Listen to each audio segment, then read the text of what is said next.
Mr. Antonio Guterres, Secretary General of the United Nations, Her Excellency, Madame Annalena Baerbock, President of the United Nations General Assembly, His Excellency Mr. Moses Abelian, Under-Secretary General for General Assembly and Management, Excellencies, Heads of States, Heads of Governments, distinguished delegates, ladies and gentlemen. It is indeed a great honor for me to stand in this August General Assembly Hall among leaders and representatives who represent almost all of humanity. We differ in race, religion, and nationality, yet we gather together today as one human family. We are here first and foremost as fellow human beings, each created equal, endowed with unalienable rights to life, liberty, and the pursuit of happiness. The words of the United Nations Declaration of Independence have inspired democratic movements across continents, including the French Revolution, the Russian Revolution, the Mexican Revolution, the Chinese Revolution, and Indonesia's own struggle and journey to freedom. It also gave birth to the Universal Declaration of Human Rights, adopted by the United Nations in 1948. All men are created equal was the creed that opened the way to unprecedented global prosperity and dignity. And yet, in our own era of scientific and technological triumphs, an era capable of ending hunger, poverty, and environmental ruin, we also continue to face today grave dangers, challenges, and uncertainties. Human folly, fueled by fear, racism, hatred, oppression, and apartheid, threatens our common future. My country knows this pain. For centuries, Indonesians lived under colonial domination, oppression, and slavery. We were treated less than dogs in our own homeland. We Indonesians know what it means to be denied justice and what it means to live in apartheid, to live in poverty, and to be denied equal opportunity. We also knew what solidarity can do in our struggle for independence, in our fight to overcome hunger, disease, and poverty. The United Nations stood with Indonesia and gave us vital assistance. Decisions made here based on human solidarity by the Security Council and this Assembly gave Indonesia independence, international legitimacy, opened doors, and supported our early development through the efforts of the United Nations Children's Fund, the United Nations Food and Agriculture Organization, the FAO, the World Health Organization, and many, many other United Nations institutions. And because of that, Indonesia today stands on the cusp of shared prosperity and greater equality and dignity. Madam President, Excellencies, our world today is driven by conflict, injustice, and deepening uncertainty. Every day we witness suffering, genocide, and blatant disregard for international law and human decency. In the face of these challenges, we must not give up. As the United Nations Secretary General said, we cannot give up. We cannot surrender our hopes or our ideals. We must draw closer, not drift apart. Together we must strive to achieve our hopes, our dreams. The United Nations was born from the ashes of the Second World War that claimed scores of millions of lives. It was created to secure peace, security, justice, and freedom for all. We remain committed to internationalism, to multilateralism, and to every effort that strengthens this great institution. Today, Indonesia is nearer than ever before to meeting the sustainable development goals of ending extreme poverty and hunger. Because years ago, this very chamber chose to listen and uphold social and economic justice. We will never forget. And today, we must never be silent while Palestinians are denied that same justice and legitimacy in this very hall. Excellencies, Thucydides warned, the strong do what they can, the weak suffer what they must. We must reject this doctrine. The United Nations exist to reject this doctrine. We must stand for all, the strong and the weak. Might cannot be right. Right must be right. Indonesia today is one of the largest contributors to United Peacekeeping Forces. We believe in the United Nations. We will continue to serve where peace needs guardians, not with just words, but with boots on the ground. If and when the United Nations Security Council and this great assembly decide Indonesia is prepared to deploy 20,000 or even more of our sons and daughters to help secure peace in Gaza or elsewhere, in Ukraine, in Sudan, in Libya, everywhere when the peace needs to be enforced, peace needs to be guarded, we are ready.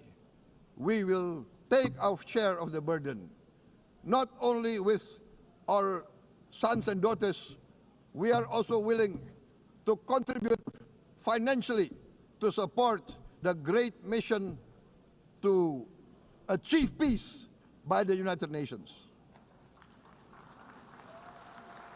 Madam President, Excellencies, I propose to this Assembly a message of hope and optimism, grounded in action and execution.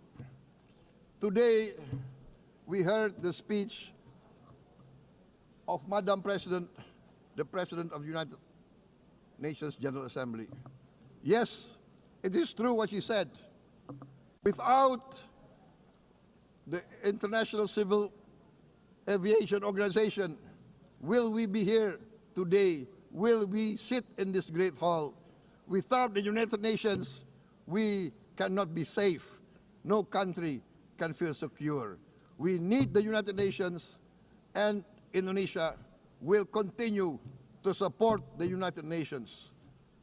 Even though we still struggle, but we know the world needs a strong United Nations.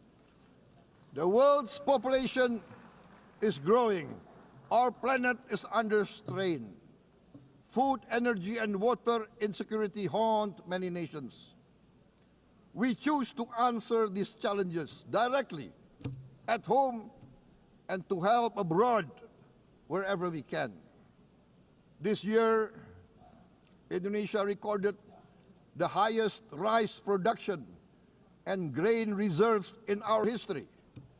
We are now self-sufficient in rice, and we are starting now to export rice to other nations in need, including providing rice for Palestine. We are building resilient food supply chains, strengthening farmer productivity, investing in climate-smart agriculture to ensure food security for our children and for the children of the world. We are confident in a few years' time, Indonesia will be the granary of the world. As the world's largest island state, we testify before you that we are already experiencing the direct consequences of climate change, particularly the threat of rising sea levels. The sea level on the north coast of our capital city is increasing by 5 centimeters every year. Can you imagine in 10 years? Can you imagine in 20 years? For this, we are forced to build a giant seawall, 480 kilometers in length. It will take us maybe 20 years, but we have no choice. We have to start now.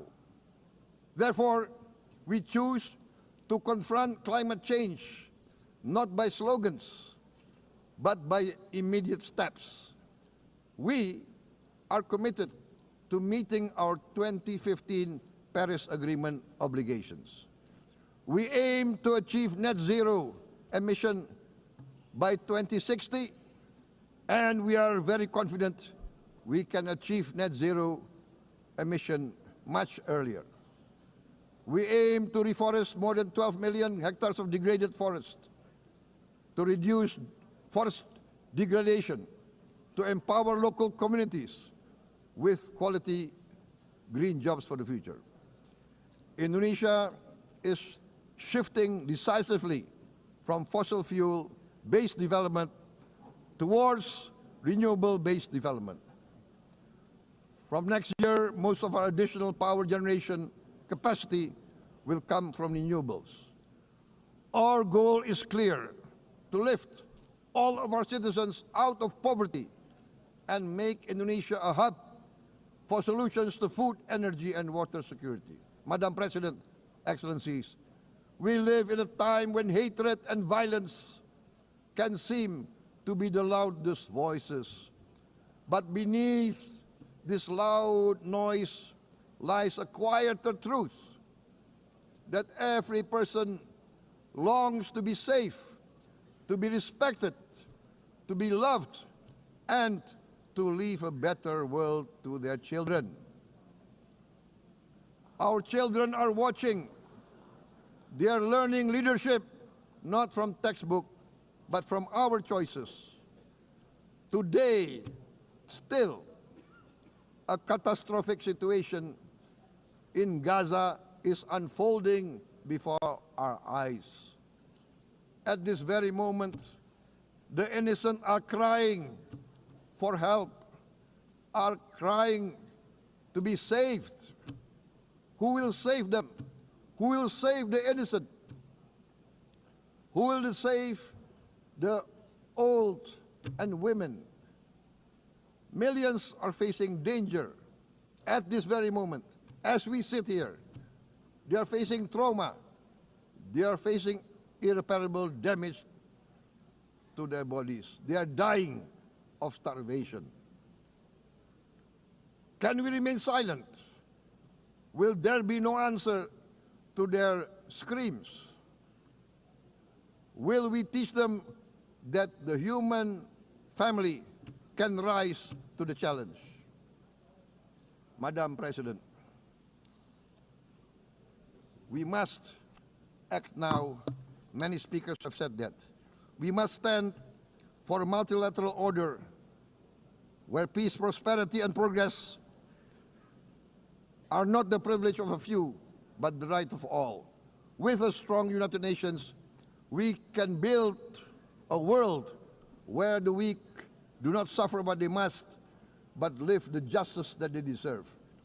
Let us continue humanity's great journey of ideals, the selfless aspirations that created the United Nations. Let us use science to uplift, not use science to destroy. Let rising nations help others to lift themselves. I am convinced that the leaders of the great world civilizations of the West, of the East, of the North, of the South, leaders of America, Europe, of India, China, the Islamic world, the whole world, I am convinced they will rise to their role demanded by history. We are all hopeful that the leaders of the world will show great statesmanship, great wisdom, restraint, humility, overcome hate, overcome suspicion. Madam President, distinguished delegates, we are greatly heartened by the events of the last few days, where significant leading countries of the world have chosen to side with history, to choose the right side of history, the path of the moral high ground, the path of rectitude, the path of justice, the path of humanity, to shun hatred, to overcome suspicion, and to avoid the use of violence. The use of violence will beget violence. No one country can bully the whole community of the human family.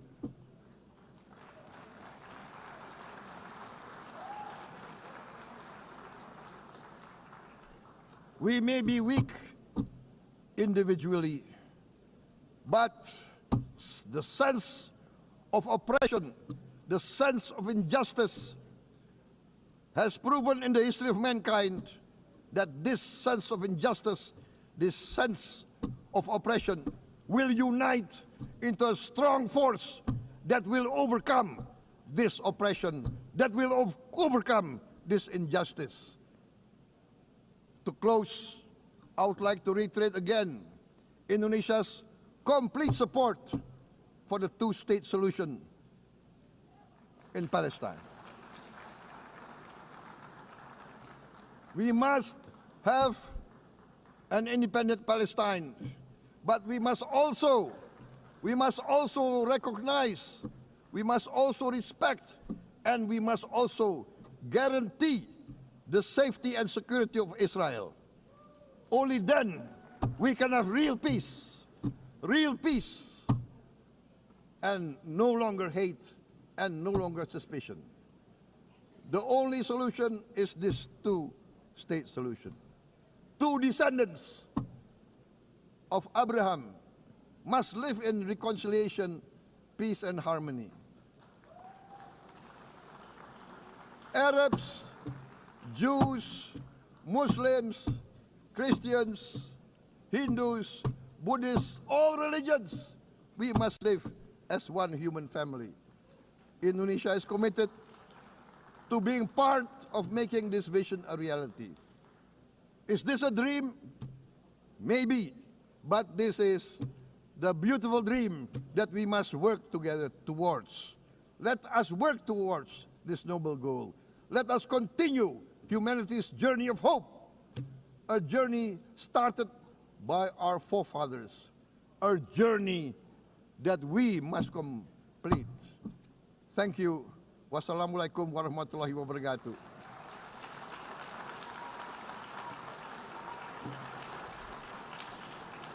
Shalom.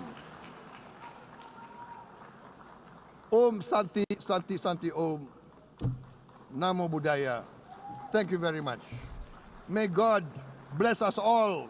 May peace be upon us. Thank you very much.